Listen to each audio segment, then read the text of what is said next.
অনেক সফল মানুষই জীবনে অসংখ্যবার ব্যর্থতার মুখোমুখি হয়েছেন। কেউ কেউ এতবার ব্যর্থ হয়েছেন যে আপনি আমি হলে সেখান থেকে দৌড়ে পালাতাম। কিন্তু তারা সফল হয়েছে কেন জানেন? তাদের নাম আমরা এখনো স্মরণ করি, ভবিষ্যৎ প্রজন্মও স্মরণ করবে একটা কারণে, সেটা হচ্ছে তারা হাল ছেড়ে দেননি। তারা যতক্ষণ না সফল হয়েছেন ততক্ষণ তারা লেগেছিলেন। এই তীব্রভাবে লেগে থাকার আকাঙ্ক্ষা, কাজ করার আকাঙ্ক্ষা, পরিশ্রম করার আকাঙ্ক্ষা, বিজয়ের আকাঙ্ক্ষা তাদেরকে বিজয়ী করেছে, তাদেরকে সফল করেছে। আমরা যারা অল্প বিপদ দেখলেই পিছিয়ে যাই, কোনো ঝামেলা দেখলেই সেখান থেকে সরে পড়ি, কোনো সমস্যার মধ্যে ঢুকতে চাই না, নিজের মধ্যে পারসিস্টেন্স একটুও লালন করি না, ধৈর্য বলে কিচ্ছু নেই, একটু ব্যর্থতা দেখলেই ভয়ে কুঁকড়ে যাই, তারা একটা কথা মনে রাখা খুব দরকার যে সফলতা সহজে আসে না। বিফলতা আসে বলেই আপনার বড় বড় সাফল্য আসে জীবনে। আপনার জীবনে যদি ব্যর্থতা না থাকতো তাহলে আপনি ছোট্ট মানুষটি হয়ে থাকতেন। যারা জীবনে একবারও ব্যর্থ হয় নাই তারা জীবনে অনেক বড় হয় নাই। আজকে স্যান্ডার্স যদি ব্যর্থ না হতেন জীবনে 60 বছরের পরেও যে, তাহলে KFC হতো না। আজকে যদি টমাস আলভা এডিসন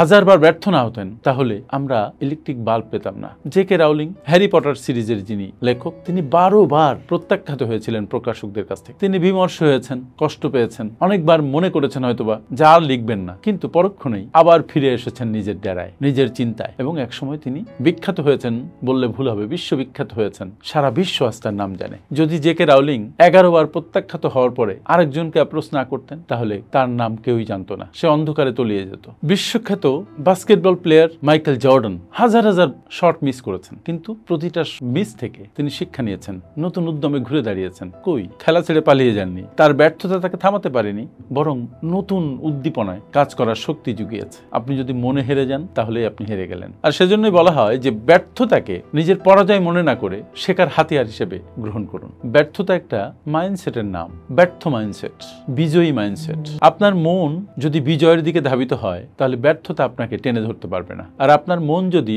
ব্যর্থতার দিকে ধাবিত হয়, কোনো বিজয়ী আপনাকে টানতে পারবে না। তাই আপনার মনই নির্ধারক যে আপনি ব্যর্থ হচ্ছেন নাকি সফল হচ্ছেন। তাই নিজের মনের উপর নিজের নিয়ন্ত্রণ অত্যন্ত জরুরি। আপনি যখনই বলেন আমি পারবো না, তখন আপনার মন, আপনার শরীর পারবো নার দিকে ধাবিত হয়, আপনাকে ওই কাজটি থেকে বিরত রাখে। আর যখনই বলেন আপনি পারবো, তখন আপনার সমস্ত শক্তি আপনাকে হেল্প করে, আপনার আশপাশের লোকজন আপনাকে হেল্প করে, পুরো বিশ্ব আপনাকে হেল্প করে টু সাকসিড। সেজন্য আপনি যখনই খেলা ছেড়ে পালিয়ে যান, আপনি যখন জীবন থেকে পিছু হটতে চান, আপনি যখন ব্যর্থতা থেকে ভয় পান, তখন আপনি সামনে এগোতে পারেন না। কোনো একটা কাজে তুমি অসফল হয়েছো তার মানে তুমি কম মেধাবী, ব্যাপারটা আদৌ তেমন নয়। ইভেন কখনো কখনো কম পরিশ্রমী, সেটাও ঠিক নয়। হয়তো তুমি পরিশ্রমী, তুমি মেধাবী, কিন্তু তুমি সঠিক পথে এগুচ্ছ না, তোমার কোনো প্ল্যান নেই, তুমি ডিসিপ্লিনড নও।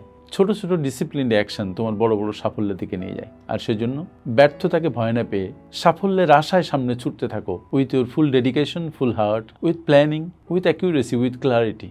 তাহলে সফলতা তোমাকে ধরা দিবেই। তোমার ব্রেনের যে সক্ষমতা, সেই সক্ষমতা এই মহাবিশ্বে অবাক করার মতো সক্ষমতা। এই সক্ষমতা দিয়ে যদি তুমি তোমার নিজের জীবনকে চালিত করতে না পারো, তাহলে এই দায় তোমার। তুমি যদি ব্যর্থ হয়ে ঘরের কোণে বসে থাকো, তার অর্থ এই যে তোমাকে যে সম্ভাবনা দিয়ে জন্ম দেওয়া হয়েছিল, যে সম্ভাবনা নিয়ে তুমি পৃথিবীতে এসেছিলে, সেই সম্ভাবনা তুমি কাজে লাগাওনি। তুমি তখন একটা ওয়েস্টেজ হয়ে যাবে। রাদার তুমি তোমার ভিতরের পোটেনশিয়ালকে কাজে লাগাও, নিজের মনকে জাগিয়ে তোলো। তোমার দ্বারা অনেক কিছু সম্ভব, তোমার অনেক সক্ষমতা আছে। Just believe it and work. তুমি সফল হবেই। থ্যাংক ইউ ভেরি মাচ আমার সাথে এতক্ষণ থাকার জন্য।